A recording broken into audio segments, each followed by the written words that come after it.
Hello, everyone. My name is Mark from the Misplay Podcast, and you're listening to Eternal Journey, everyone's favorite Eternal podcast. Welcome to Eternal Journey, the podcast.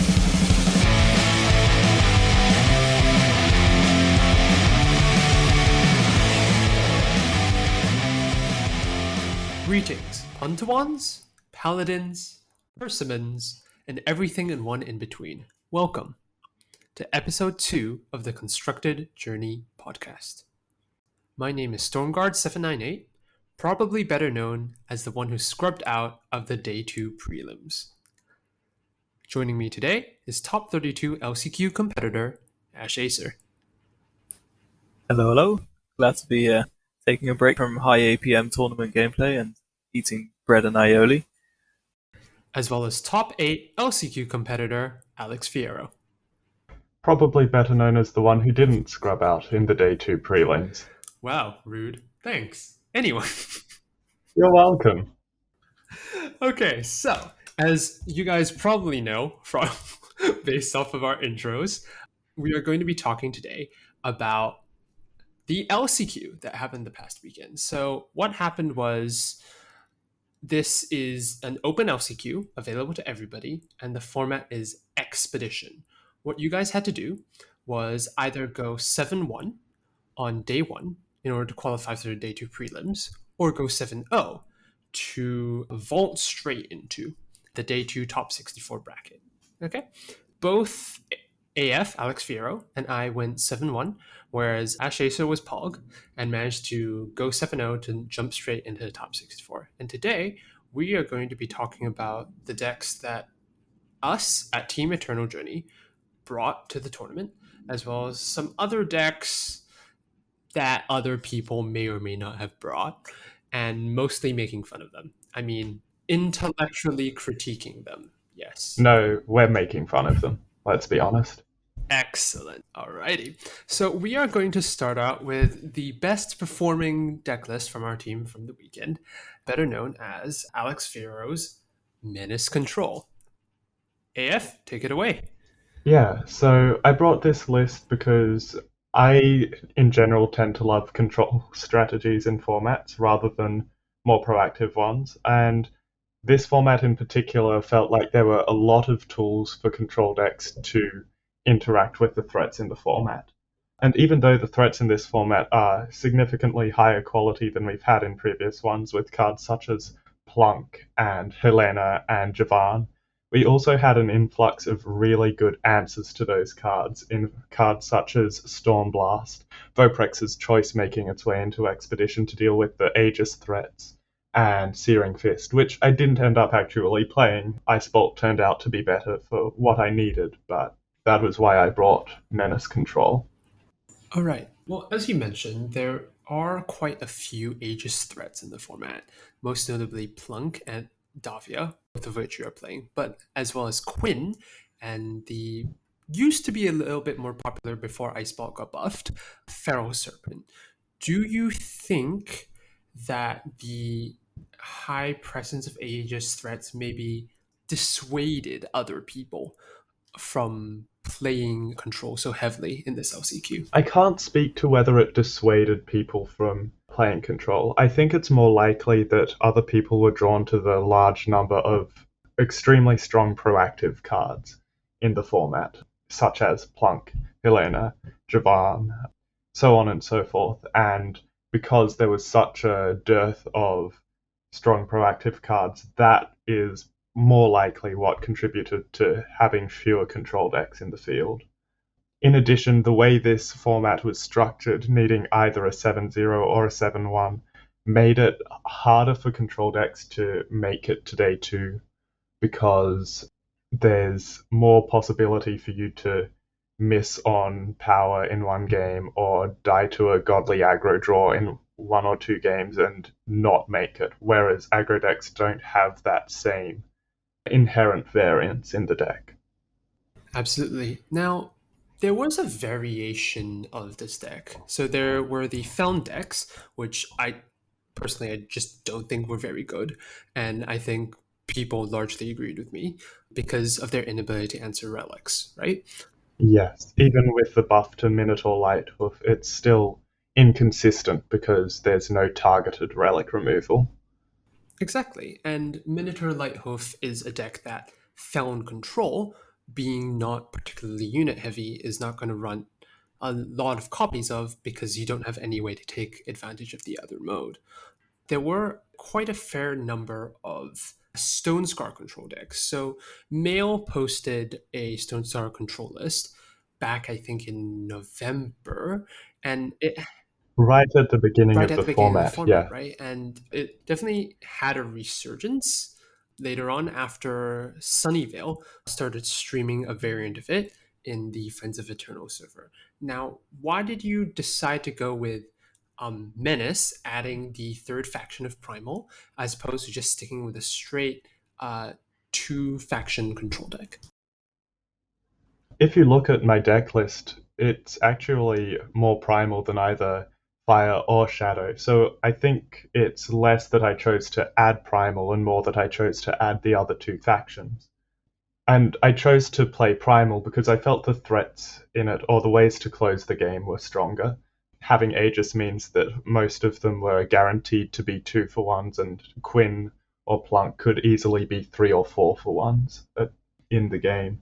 I didn't end up liking the Stone Scar control decks because it felt very much like you were at the mercy of the top of your deck, whereas I found that in my 3-faction deck there was more card filtering and card draw, so I felt less at the mercy of the top of my deck and more in control of my gameplay. Absolutely. I think the fact that Stone Scar doesn't really have any consistent card advantage, right? You've got the Awakened Arsonist, and you've got the Wyatt Trashman, which is fine. It draws you some cards, but beyond that, you don't have stuff that just straight up draws you cards. You've got Wrong Turn, which just invokes random things. But as you pointed out, right, Plunk is an absolutely ridiculous card, Yeah. which we will talk about later. But Plunk is just so strong. So strong. I shouldn't have to be playing Plunk in my control deck, but here we are.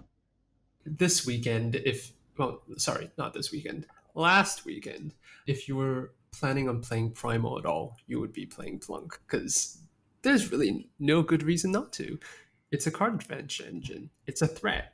AsheAcer, what do you think about the control lists? And did you consider running either AlexFiero's Menace control list or something completely different for this weekend? I ran, in fact, exactly AF's Menace list. I'll tell you, it gave me the quickest O2 run that I had.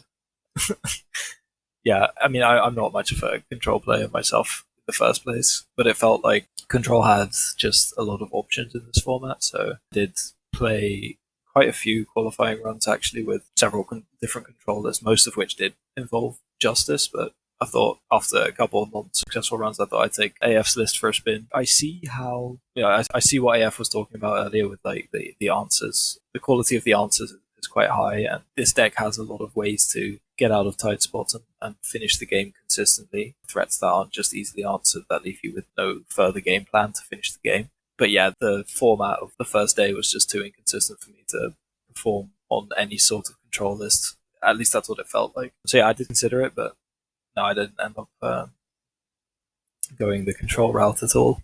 And I think that's completely reasonable. If I weren't so comfortable with control decks, I likely wouldn't have brought something like this myself, because it was just very difficult to qualify on day one with a control deck. I have somewhere close to a 70% win rate with this deck on ladder, and it took me multiple runs to get anywhere close. It took me, I think, 4 runs to make 7 wins with this. I think Stormguard drawing the comparisons between your list and the Stone Scar list. I remember back when this Stone Scar list first was coming out, people were jokingly calling it 2-for-1 tribal. You've just taken a different approach, right, to these 2-for-1s. I think that the Stone Scar list is consistent in finishing the game through just raw card advantage, because you're playing the 4 copies of Zedo, right? You're playing all 4 copies of Eavesdrop, and then you've got Wyatt, Awakened Arsonist, and Wing Brule to just generate that consistent card advantage for you. And even Wrong Turn, right, with the Invoke. I think that's reasonable analysis, and I think also noticing how the Stone Scar control decks play Zydo and Eavesdrop largely as their card advantage engine is important to understanding the distinction between the two. The Stone Scar control deck is much more focused on resource denial than my list, which is focused on resource advantage and then cleaning up the board through cards such as Elemental Fury or Vara's Authority. Segueing neatly from the decks that AsheAcer didn't end up playing on day one, Ash, how about you talk about the deck that you did end up playing? So you got the very, very nice 7-0 straight into the top 64. What did you end up doing it with and why? Boring old Rakano aggro. The why is, I mean, there's honestly not that much more to it than there was just no finding success for me with any controlling list in day one. So I think my original analysis of the format, right? Like, I didn't play the format a lot before the qualifier. Like, honestly, after not getting very far in a lot of day twos this season, kind of trailed off a bit towards the end of the season, kind of just, taking a break, preparing for next season. And then this last chance qualifier came along, which I didn't think was actually going to be there. I mean, I think it surprised most of the community that there was going to be an open to join last chance qualifier. But when it showed up, I kind of just looked into the format a bit, and I think the first thing that jumped out to me is that I really wanted to play a list with Stormholt Plating, because it just seemed like something that was really hard to answer once it came down. If you're playing the game of resource denial for your opponent, sure, they can have a bullseye to take care of it, but if you're playing a deck in which they can't save these bullseyes all the way up until your Stormholt Platings or something like basically Stormholt Plating just felt really good, I think is what I'm getting at. So that was where I looked at first. Played some creation control lists, whatever you can think of, like FJS, armory kind of list. But it all just wasn't really working out due to just the variance in day one of sometimes you ran into 3-4 names in a row that were playing random aggro decks, that you've never heard of. Yeah, as AF said earlier, sometimes you just get run over by these god aggro hands or things that you just don't have the right answer for. So yeah, after probably about 7 or 8 kind of hopeless runs, just looked at our team Discord and picked out this Rakano aggro list that seemed to just be right up my alley. I love Magical Christmas Land. I love taking trips there. You're just too fast, right? People just won't be able to deal with it. And I just tried to high roll through with that, and lo and behold, did one run, 7-0'd, and yeah, kind of took it from there. Excellent. Yes. Speaking of random things that popped up in our team Discord, the list that both AsheAcer and teammate Sakarnen and or Darthanos ended up running was sort of like a weird brainchild from me and AF is probably the nicest way to put that. Basically, we were experimenting around with the idea of an one-turn kill list, right? You have a threat, you stick a bunch of stuff onto it, be it pump spells, weapons, whatnot, and then you just kill your opponent straight out with one turn. AF initially started with an Argent Port list, which tried to utilize unblockable. So you had Ranias, you had Minotaur Lighthoofs to give your threats unblockable. But for this list, we ended up going in a slightly different direction. Instead of unblockable through Shadow, we decided to go with Charge through Fire. This was particularly potent if you were concerned about any sort of board wipes, right? So in case your board gets wiped, you don't have any board presence. You just charge, and you can kill your opponent out of completely nowhere. AF, would you mind talking a little bit about the differences between this deck, obviously, and then the Argent Port list that you ended up sort of tinkering with, but didn't really coalesce into anything? Yeah, absolutely. So I guess first off, I should explain a little more about the Argent Port list and where that originally came from. I'd been interacting in the Farming Eternal Discord and realized that we had 2 of the highest rate pump spells in this format that we've ever had in Eternal, in Beyond Fear and Find the Moment, which are +4 for 1 and +5 for 2 if you play them at the right time. And so I tried to build a deck that was based around one-shotting the opponent with those pump spells, and obviously, because Beyond Fear was in Shadow, we had to go with an Argent Port list for that. But after playing around with it a bit, while the deck had some very strong grinding potential due to the fact that every threat or every unit you played ended up being this massive threat, it had an issue where sometimes you could just draw the wrong half of your deck and couldn't do anything. Because if you drew all units, there wasn't really that threat of explosive kills, and if you drew all pump spells, you couldn't play them on anything. So now we look at this list, which is only playing 2 sets of pump spells in Finest Hour and Find the Moment, whereas the Argenport list was playing 3, with Beyond Fear added to those, which reduces the amount of non-games you have because you're less likely to draw the wrong half of your deck. And in addition, it plays more dangerous standalone units in Varbuk and Oni Inciter being able to charge in very effectively, especially after board wipes or other interaction to the board.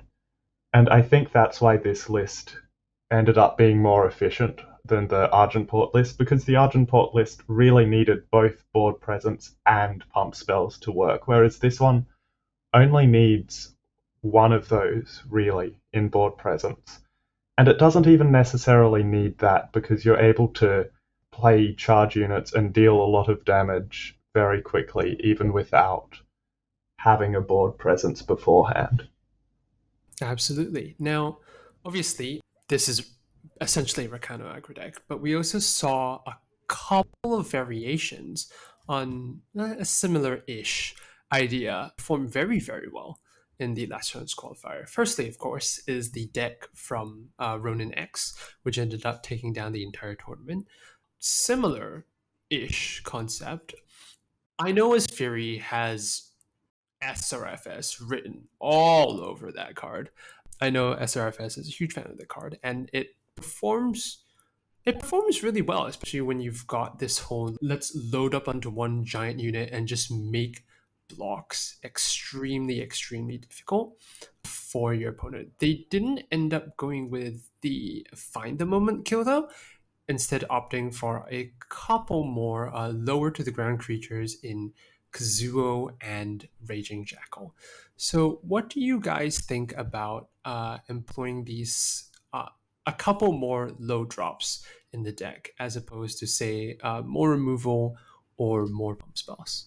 I think that it's a decision that makes a lot of sense given what the format ended up looking like. Playing these pump spells and units that can kill very easily if left alone is great in a format where there's a lot of sweepers and damage-based removal. But in this format, it was much more unit-focused, and a lot of those units weren't able to block these early drops efficiently. For example, Plunk, you really don't want to be blocking a 2-1 Kazuo or a Raging Jackal with if you can at all avoid it. And a Raging Jackal can even attack through, for example, a Terius. In addition, I think I Know As Fury is a card that performed extremely well in this format specifically, because in a format that was so creature focused, it allowed the aggressive deck to punch through or to attack with units that they wouldn't necessarily be able to otherwise, because quick draw is often more useful than extra health on the unit in punching through board doors. I absolutely concur. It just makes unit combat so difficult for your opponent, especially combined with stuff like Valor out of Varbuk, Iron Priestess, Raging Jackal. It just makes lining up multi-blocks so much more punishing for your opponent if you do so happen to play a pump spell. I maintain my stance on Raging Jackal. I don't think it's that good. But I think it employed a necessary purpose in the deck based on what you expected to see. Do I like it? No. But I can definitely see why the misplay ended up including the Raging Jackal on their list and why it performs so well for RoninX. So the other Rakano list in the top bracket was from nevershadow. And this is the only list that actually ended up playing the Anglo Houndmaster. Now, the Anglo Houndmaster was all the rage back when it first came out, and it spitted out 4/4s, and they're super difficult to deal with. But now it's been nerfed. It only spits out 4/1s, but still a very, very powerful card, and a card that you pretty often see out of most fire aggro lists. But this is a card that didn't end up doing super well in the fire aggro list of this format, mainly because it was all about loading up a lot of things onto one creature. So you weren't often in a position where you were attacking with exactly 2 creatures, right? Either you were completely go wide deck, or it was this sort of Voltron-esque strategy, so to speak. For those unfamiliar with the terminology, a Voltron strategy is when you're dumping a lot of pump spells, a lot of weapons, a lot of additional enhancements of any kind onto just one unit and just punching through with that one specific unit. And Houndmaster just wasn't in a good place in this format to support that kind of strategy. One thing that I do really like about Nevershadow's list, I'm not positive it's any good, the card has never panned out for me, is the Miner's Musket. And I think this is definitely a call to the plunks of the format. As we know, plunk has Aegis, which makes removing it through any sort of spell-based removal like Torch, Searing Fist, etc. extremely difficult to do. So what a lot of the decks ended up employing was going for these cheap relic weapons. So you've got Miner's Musket, Stonebreaker Bow, Detonation Cannon, all that jazz, in order to kill the plunk without having to 2-4 on yourself through any sort of remove spells. I thought that was kind of a neat addition, but the cost reduction has just never ever panned out for me. So I think I would probably go with a detonation cannon, question mark, just to give the deck a little bit of extra reach. Well, I think in this deck specifically, the Miner's Musket makes a lot more sense because you are playing Houndmaster. And if you look at how the deck has been built, it's been built in a way that utilizes cards that allow Houndmaster to be good. So rather than playing Gemblazer Cannon in your 3-drop slot, you're playing Sanity Scorcher. Rather than playing Detonation Cannon, you're playing Miner's Musket, which allows you to empty your hand faster. You're not playing Inferno Phoenix at the top end. You're playing a far lower curve in this deck than you are in any of the other Rakano aggro decks, and I think that's partly why Miner's Musket performed so well in this list. An absolutely fair point. Yep. Just having those little incidental synergies that make the deck perform well. I think these are definitely all viable strategies moving forward. I don't think that Rakano aggro is necessarily a super busted archetype per se, at least in Expedition right now. But I do think that it was uniquely positioned to be able to high roll super well in this tournament. And that's exactly what these decks ended up doing. They have a very consistent game plan. They're able to pressure really well, and they're able to effectively punish any of their opponents who might end up stumbling. So the decks are good, obviously, but I definitely don't think they're overly busted moving forward. I mean, I could try and analyze a bit of the differences we're seeing here as well based on what I've found playing this deck. Basically, as you say, the high roll potential is where a lot of your wins will come from with these games. And I think you can already kind of see in how the decks are built that, for instance, Nevershadow's list is not really built around that whole high roll potential. I mean, this is the only list that's running Breach the Defenses, for example. So Nevershadow's list really screams to me like, we just want to be removing your blockers and just swinging in with as many of these creatures that we have as possible, which also supports the theory of running Houndmaster, right? And not running the Gemblazer Cannon in a 3-slot, but the Sanity Scorcher. But I think in general, the reason why we're seeing so many differences across the list is because there's just a lot of good options, right, for aggro at the moment. The Anglo Houndmaster isn't even auto-include as a 2-drop because there's just Stayer's Eyes, there's Iron Priestess, there's Crown Watch Paladin, right? All of these threats that kind of do a little bit more than Houndmaster in some capacity. I will say, you're mentioning the high roll potential. I think not playing Inferno Phoenix at all is a mistake in Rakano aggro at the moment. It's the consistent factor, right, that you need to still be able to close out games if you don't get that high roll factor.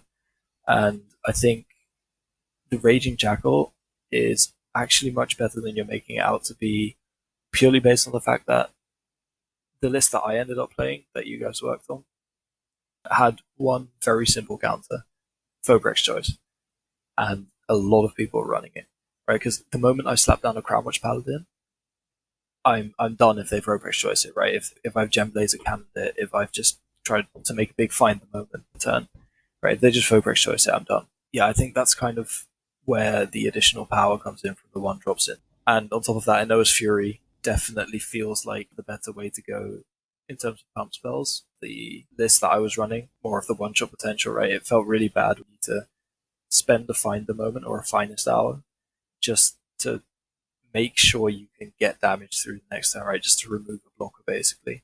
And because of the amount of Aegis threats that there were, it did occur quite often that you wanted that, and at least Inoa's Fury leaves behind that 2-0 weapon on your unit. But I will say, Searing Fist definitely doesn't want to be played in this deck. I haven't found the use for it. Like, it's actually mostly been me just hoping it was a different card, usually like Inferno Phoenix or just another unit. And yeah, so I think the takeaways are definitely play at least 2 of Inferno Phoenix at your top end. Probably want to go at least 8 1-drops, if not 12, just to make sure your 2-drop threats don't get just blown out by any deck running Phobrex Choice.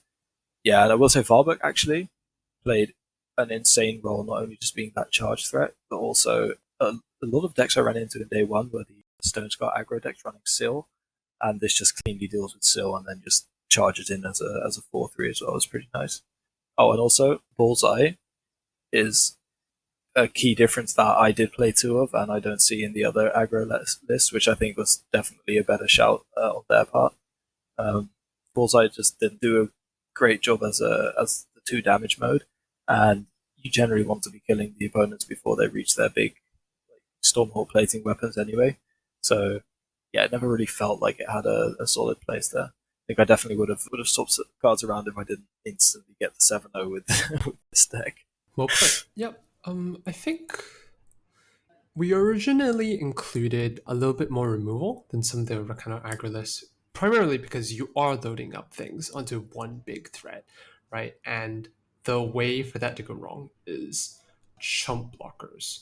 So we want a little bit more removal just to clear the way, since you don't have the unblockable of the AP list. But definitely I do concur that it ended up being a little bit too reactive, that you wanted just more threats. I think if we were to change this up, I like that I know it's Furies.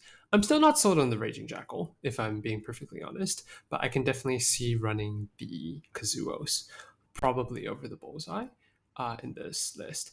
I will dispute the Inferno Phoenix, though. I think it makes sense for our list. It also makes sense for Ronin's list. But if you're planning on running the Anglo Houndmaster in any deck, you want to be able to dump your hand fairly effectively. And a 5-drop threat, even if it does have charge, does run, I believe, a little bit antithetical to that, mainly because it is a little bit tricky to get out of your hand.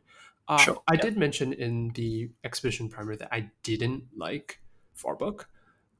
Well, in certain lists, but I think if your plan is to load up on it, like charge plus some way to pump it just to push a lot of damage out, it worked very effectively.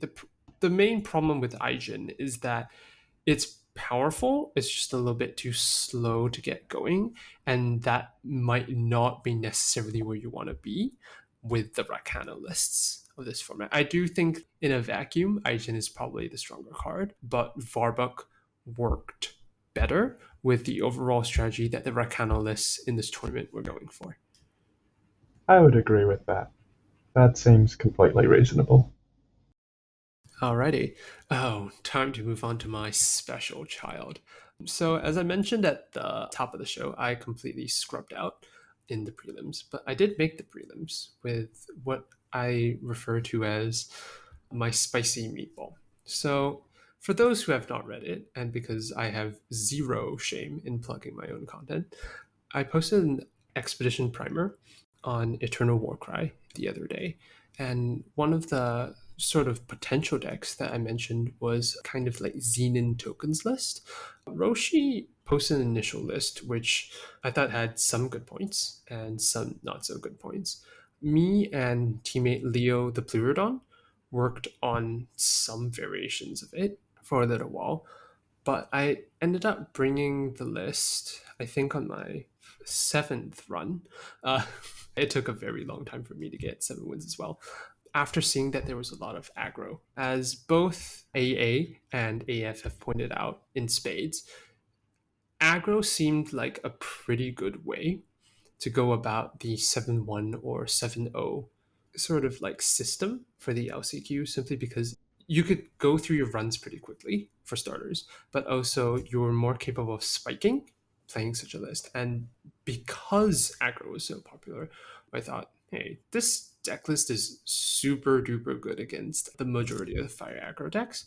So it seemed like a solid choice. And indeed, during my run, I ran into 8 fire aggro lists and beat 7 of them, which is how we ended up on day 2. So the list is sort of a cross between your tokens elements as well as your more mid-range elements, right? So you've got your Nahid's Faithful, Zido, fantastic art, by the way.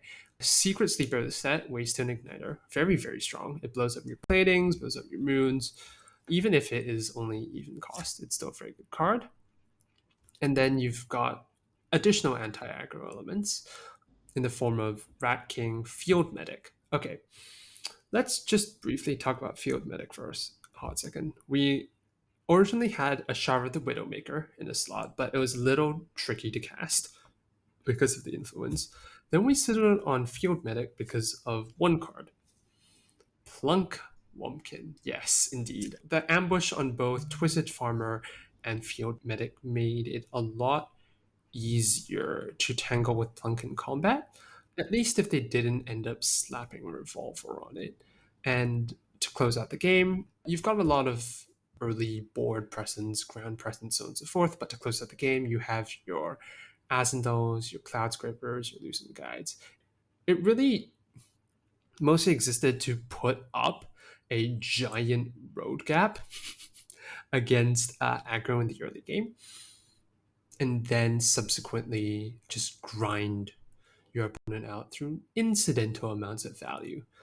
Unfortunately, I did get taken out by Huru Tempo list, question mark, question mark. It wasn't straight Huru Heroes because it did run 4 copies of Feral Serpent, which is super duper tricky for the deck to deal with. I ran 2 copies of Cloud Scraper in my LCQ list. I would definitely bump that up to 3, mainly because the deck is quite weak to flyers. Aegis flyers in particular are extremely difficult to deal with. During the prelims, I got taken out by first Mount boosted Plunk, then a Feral Serpent in both games. So while I think the deck was a potent meta choice for exactly what I was seeing in my LCQ run, that being fire-based aggro, I do think its overall weakness to flyers, and i.e. Plunk and Helena, some of the strongest cards in the format, doesn't put it in a particularly good place moving forward. That being said, I just love playing the deck because nothing makes me happier than people running their Stonebreaker bows, their Plunks, basically anything with force strength into my Lucent Guides. That happens so often, and I love it. AlexFiero, what do you think of the Xenon tokens-esque, not really tokens list? I think that it was very well positioned into a lot of the decks we were expecting. As Storm was saying, it's very good into the aggro decks, especially with the addition of Field Medic, which what Storm didn't say is that we added that right at the last minute, and I think it overperformed even our expectations, and we were expecting it to do quite well. I think there is a bit of tension in the power base, trying to hit double time for Field Medic on 3 and double shadow for Twisted Farmer or the Rat King. But in general, I think it plays quite well, and having the ability to play the longer game with Azendel, Lucent Guide, and Sinister Rumors is very important in this format. There's a lot of decks that are mid-range-esque, and since any tokens list is inherently somewhat grindy, due to the fact that answering tokens one for one is not an efficient trade, having the ability to play a slightly longer game with powerful cards at the end of the curve is very important, and this deck delivered on that. In addition, having Devour in the format is very strong with both the Rat King and Zydo. Zydo because it comes back, and the Rat King because the 1/1 rats tend not to do much if the board has stalled. Like, yes, you can sacrifice them to shrink something, but in general, 2 cards is more valuable than that. So Devour often fills the role of a 2-mana wisdom in this list, which I think is very nice. One thing that I wish we had been able to do is find a better card than Express Route. It ended up being something that we felt we had to play because sometimes you just needed an answer to something that the opponent had played. For example, an Eadria or a Varbuk or a Curiox. But it felt so overcosted for its effect in general. But unfortunately, in the Xenon colors at the moment, there isn't really good catch-all removal before that point in the curve, so we ended up settling on the 2 copies of Express Route. I don't know, Storm, how would you feel about those moving on? My position remains exactly the same. Actually, it's not something that you're happy to play, but it's something you have to play. The problem with the Xenon in this current format is that your removal options are pretty much limited to Express Route or Victimless Crime. And the problem with Victimless Crime, besides the obvious issue of Huhi, as I like to refer to it as, we'll get on that a bit later, is that, for instance, most of the threats that AF just listed off are heroes, right? So Victimless Crime automatically misses all of them. That's why even though 4-costed single target removal isn't at all where you want to be in this format, where the threats are just so incredibly efficient, it was something that you just sort of needed to have as a failsafe in case things went horribly wrong, because they could go horribly wrong. For instance, what happened in my prelim round was that my opponent managed to buff their flyers with Hojin, right? And I just didn't have any way to interact with that. The deck can race in some spots because of the amount of just incidental life gain that you do have. It does not deal at all well with giant flyers. And even though Hojin themselves aren't a flyer, its ability to just repeatedly churn out huge flyers is a massive, massive problem for the deck. So, as I said, I don't think that Xenon anything really is particularly well positioned moving into the format because of its just natural inherent weakness to something like Huru heroes or tradition heroes. But for me, it was a good meta choice for what I was facing, and I would just happily play it again for complete funsies because it is very, very ridiculous and fun to play. Transitioning to the last deck that we talked about, the boogie person, so to speak, of the format, we will be talking about the heroes decks. Now, when the format first dropped, everyone immediately flocked to Elysian heroes. This is your Shavans, your Curioxes, your Sindane's Bracers, basically you're combining heroes plus Sindane's Bracers to generate absurd amounts of power and use Javan to convert that into a ridiculous amount of card draw.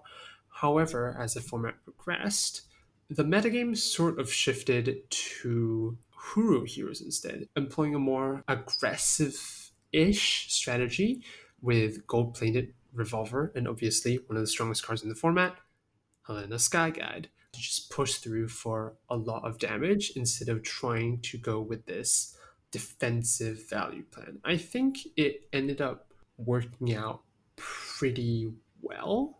Elysian Heroes is definitely something that we tested, but one issue is that is a little bit slow, and it also doesn't really have a lot of clean answers. The hero deck in general, because it's so chock full of units, it doesn't have a lot of good answers to opposing threats.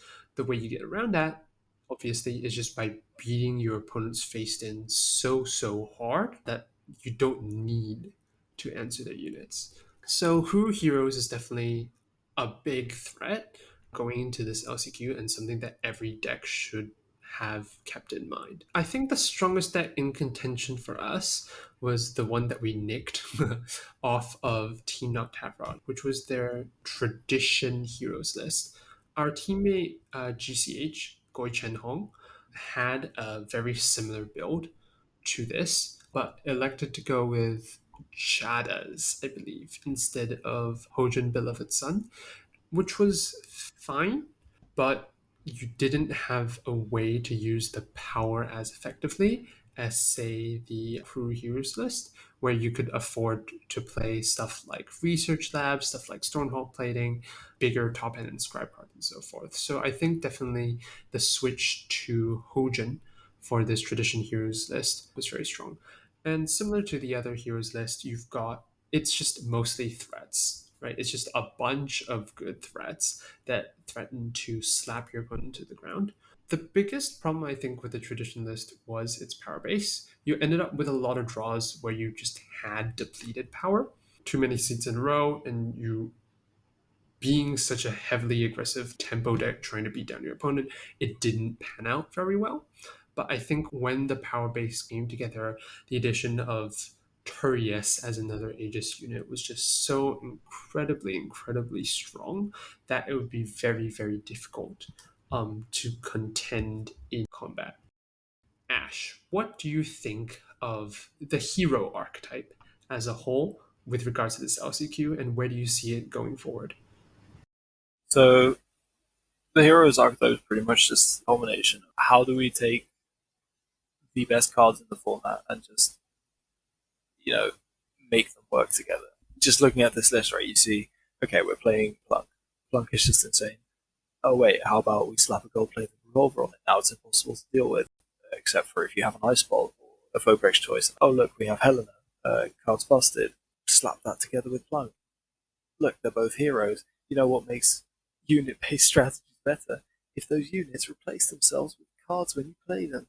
So it's quite easy to just follow this line of thought, right, where you basically just lay out the concept of this deck just through thought experimenting how to slap together the best cards in the format, basically. Because then through this line of logic, you get to, oh, hey, Javan, also a hero, maybe we play Time. What does that give us? Kahanya, Terriers, The deck just makes itself, and then just looking at how it positions in the format, right, purely by virtue of the best cards in this format being rather aggressive in Plunk and Helena, right, you get this deck where you have some explosive starts where you just have an unbeatable Plunk, or you just flood the board early with well-statted units and win the game through the pressure that they apply.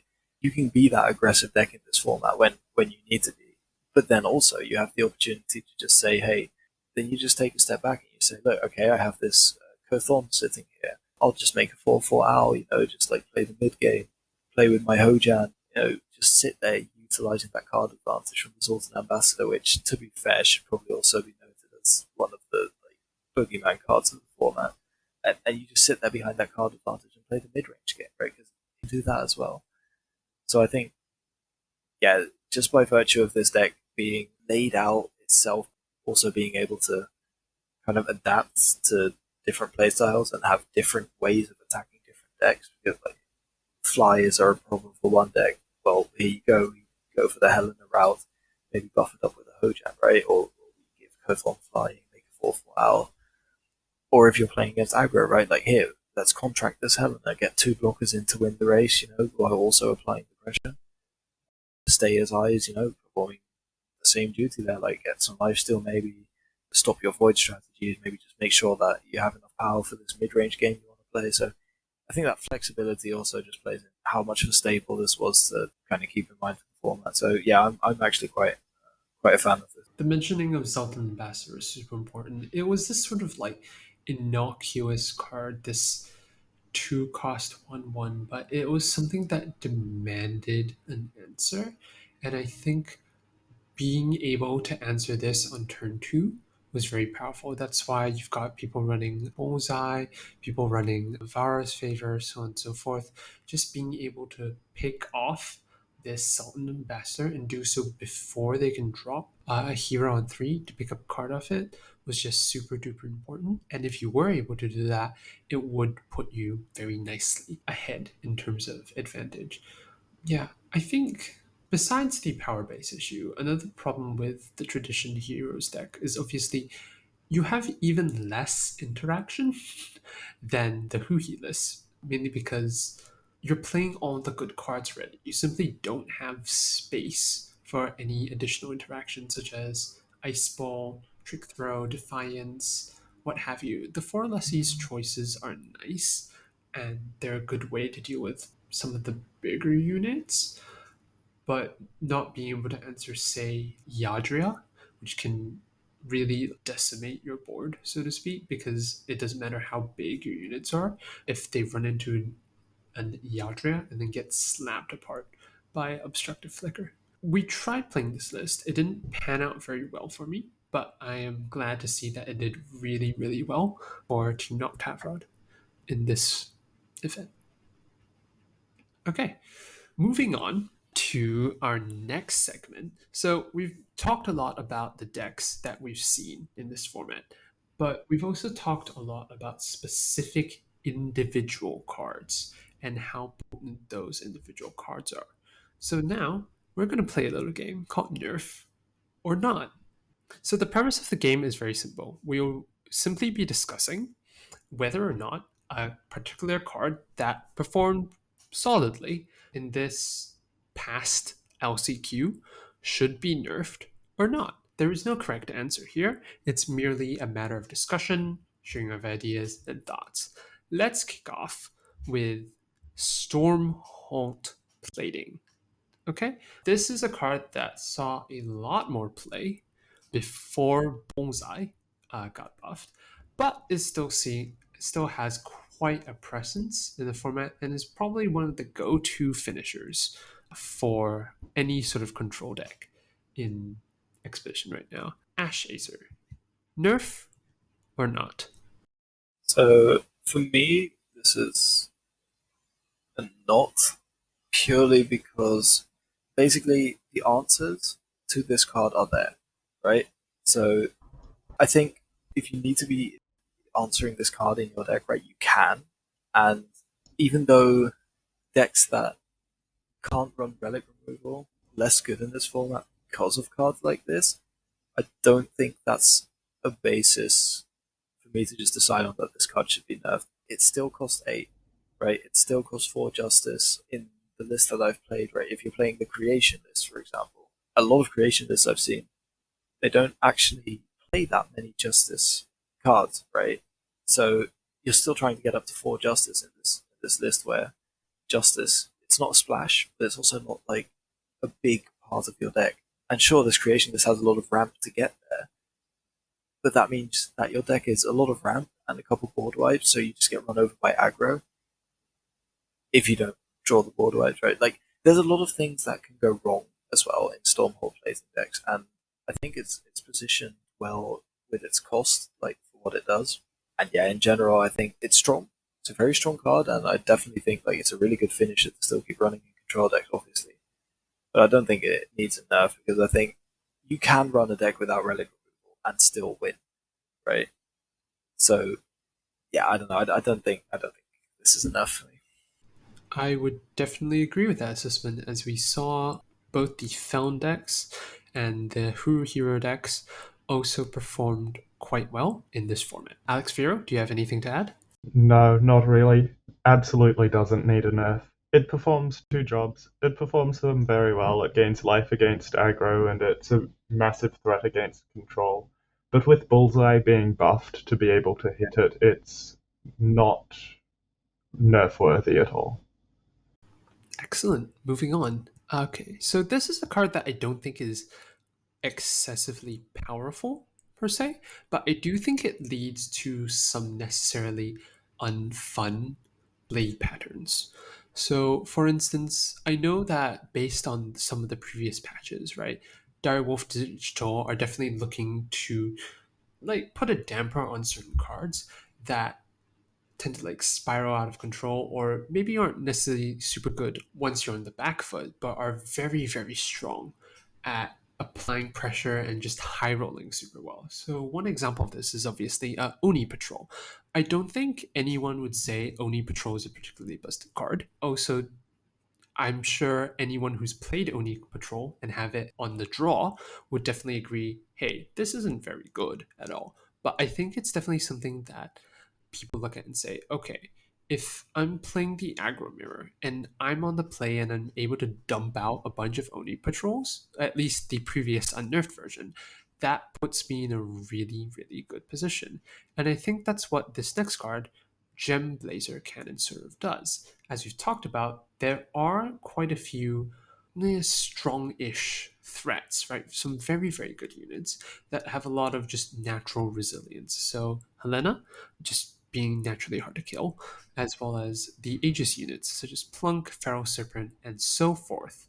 So the question is then posed, do we think that Gem Blazer Cannon needs a nerf simply because of the sort of play pattern that it tends to generate? And obviously, when we say Gem Blazer Cannon, we're also extending this to gold plated revolver. Really, just any of the +3/+3 weapons that tend to create this snowballing Voltron esque effect in the game.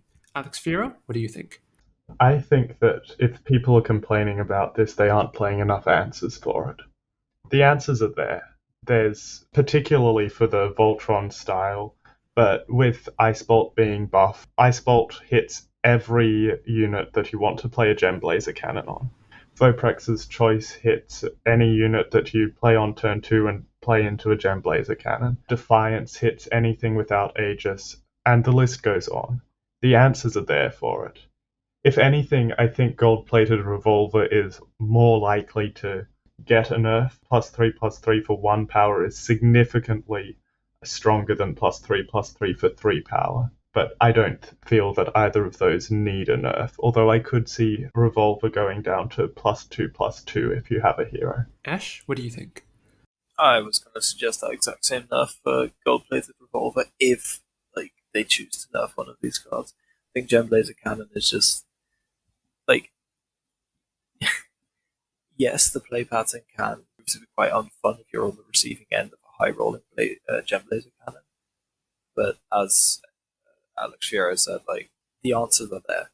I think it's a necessary evil to have, because if this just wasn't a strategy at all, then that just removes a whole aspect of the metagame, right? Like aggro is just such a thing you always have to keep in mind that you need to be able to survive against, right? And I don't think this is too strong. I think this is just a healthy part of the metagame. You need to be able to deal with these decks, and I think the options are there to deal with them. I 100% concur. I don't think the control decks necessarily put up a spectacular showing, but I think there was definitely enough of a presence of the control decks, right? We have AlexFiero's list in the top 8, and we also have the Burgund's list as the runner-up, going 7-0 as a control list and making it all the way to the finals. While these threats are very strong and can easily run with the game if, for instance, you're packing a super greedy deck that isn't running enough interaction, at the same time, any sort of good interaction really punishes these decks or these strategies super duper effectively. So I think there's enough of a risk and reward in the format that it wouldn't need to be nerfed.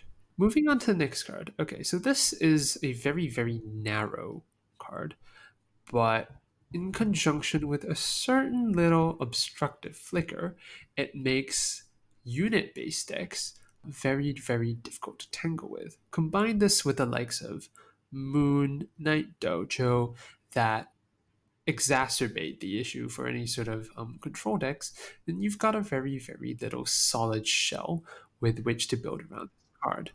AsheAcer, what do you think about Yadria Twisted Brewer? Absolutely does not need enough. Yeah, no, this card is very good. It's the value just leaks off it, right? Like, obviously on paper, nerfing your opponent's units down to 1/1s if they attack and block, right?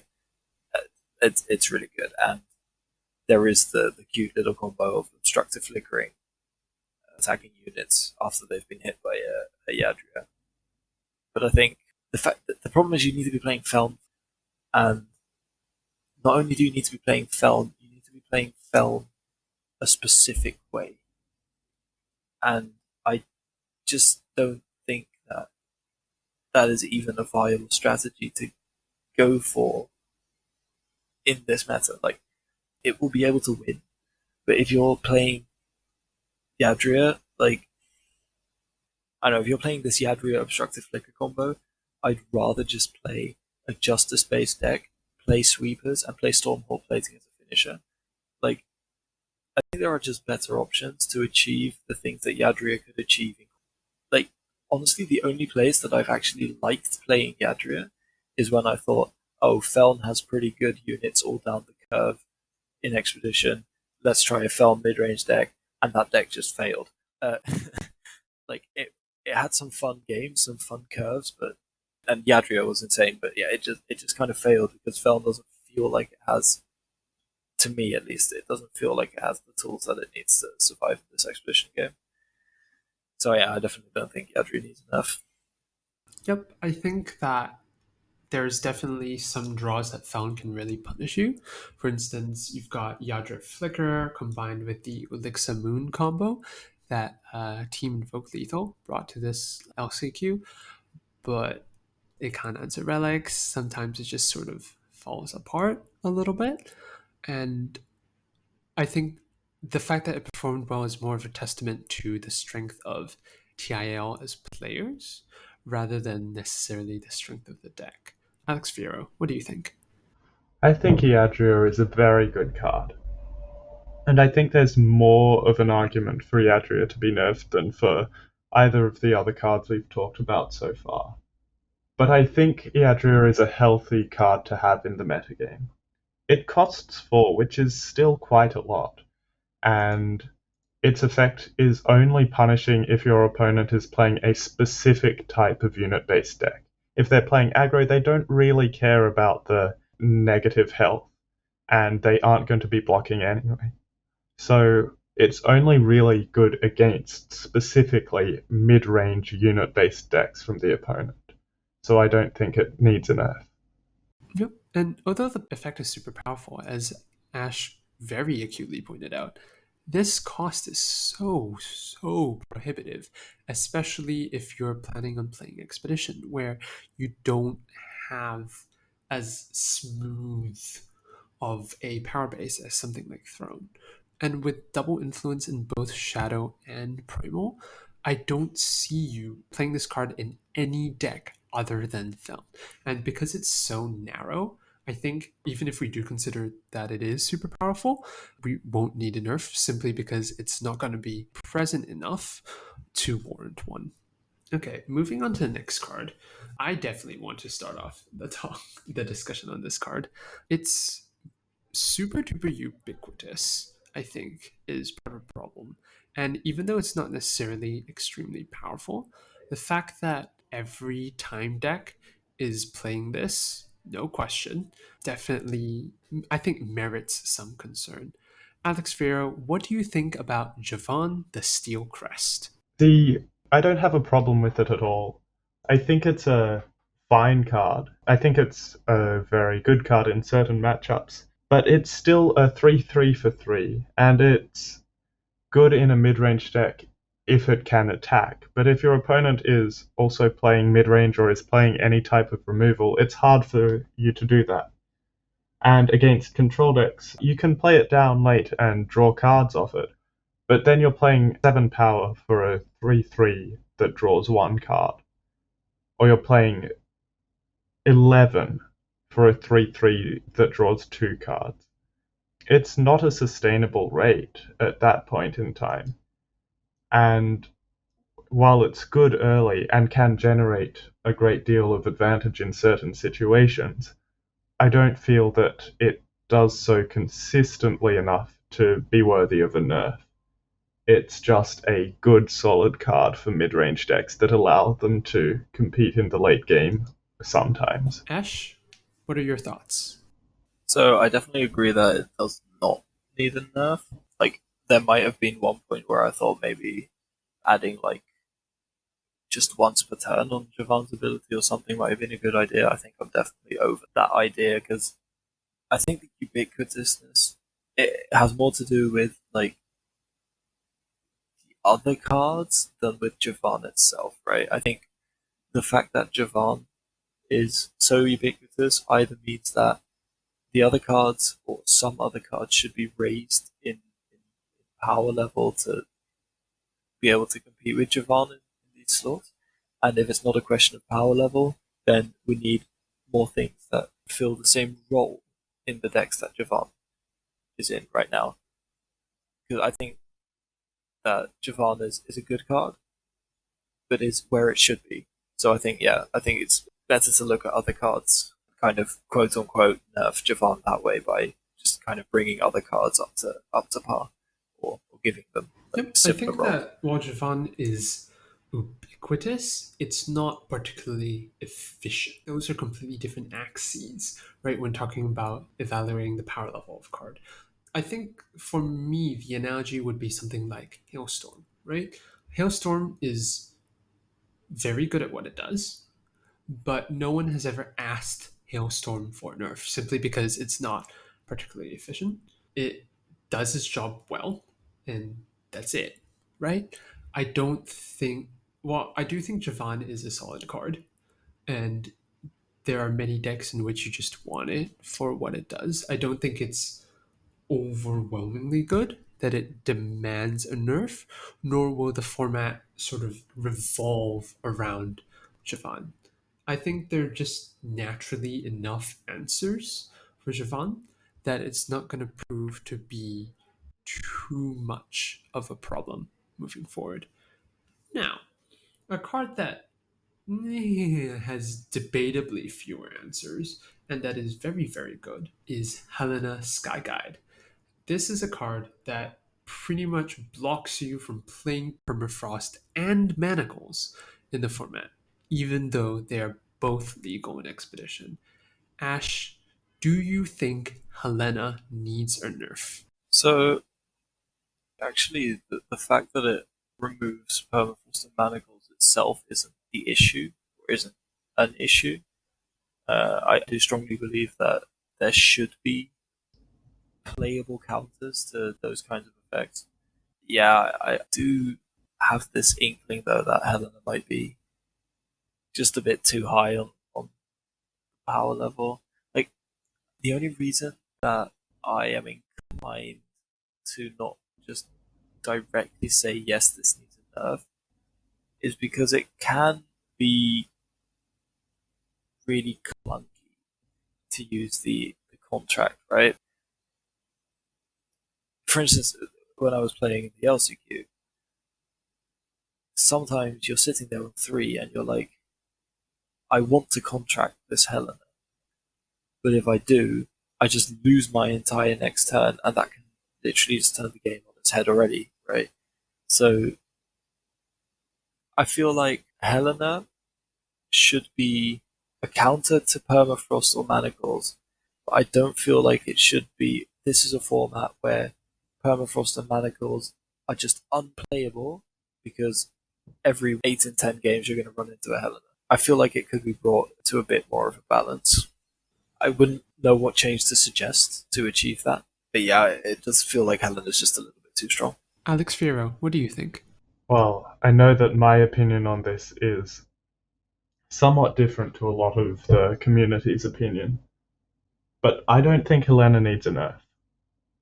I think Helena is very strong. There's no denying that. It's above rate, and it has a contract ability that has been pushing 2 cards out of the format. But there are still answers to it, and although it does a lot of things you like in a lot of different matchups, it doesn't do anything more than create another body the turn you play it. unless you're contracting it, in which case you're already giving up your next turn. So that's kind of a trade-off. I think that if anything, maybe the contract could be increased to 4, but I don't believe Helena needs a nerf in this expedition format, or in general. Although I could see an argument for a nerf to Helena in a format with lower powered answers than this current one has. Interesting. I actually differ from both Ash and Alex in this regard, in that I think Helena is probably a little bit too strong for Expedition, at least in their current state. Because I think that punishing any sort of stun effect is very, very good. If I were to change it, I would probably change the contract to not giving the unit endurance. As both Ash and Alex pointed out, you rarely want to be doing this on turn 3, mainly because you're forced to give up your entire turn. But I think the contract is a nice, balanced-ish way to close out the game against decks that are looking to grind out a board stall, which is fine for certain archetypes, but doesn't really promote extremely fun gameplay. So I think keeping the flying on the ability is solid as a way to close out the game, but I think I would drop the endurance from the contract buff so it doesn't punish effects that stun, be it Permafrost, Manacles, Quinn, Master Tracker, Davia, for instance, quite as much. Moving on to the very last card, I think this is definitely the card that is in most aggressive, so to speak, contention for being nerfed. It is very, very good. If you're playing Primal, regardless of what archetype you're playing, you are playing this card. AlexFiero, do you think Plunk Wumpkin needs a nerf? Yes.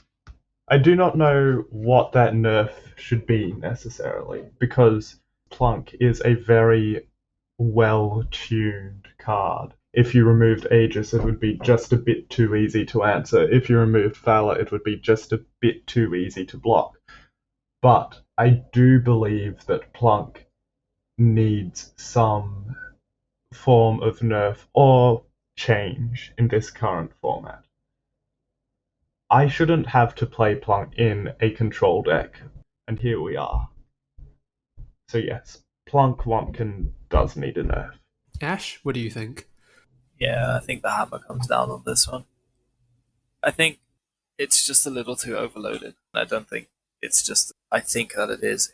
It is, as clearly illustrated by everyone. Like the fact that this card can just come down and demand either 2 answers or just demand an unfavorable block. This card can just achieve so much more than it should be able to, and there's just no way to get rid of it other than like 2-for-1ing yourself or the unfavorable block I just mentioned.